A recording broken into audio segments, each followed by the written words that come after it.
كانت نشرت الفنانة هنا الزاهد ومنصة واتشد البوستر الرسمي لمسلسل إقامة جبرية، وبعدها بأيام تم نشر الإعلان الرسمي للمسلسل. قصة المسلسل، أبطال العمل، وموعد عرض المسلسل.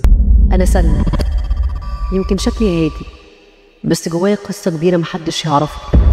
أنا مش بس الجميلة اللي بتحب الرسم، أنا اللي حياتها مليانة أسرار.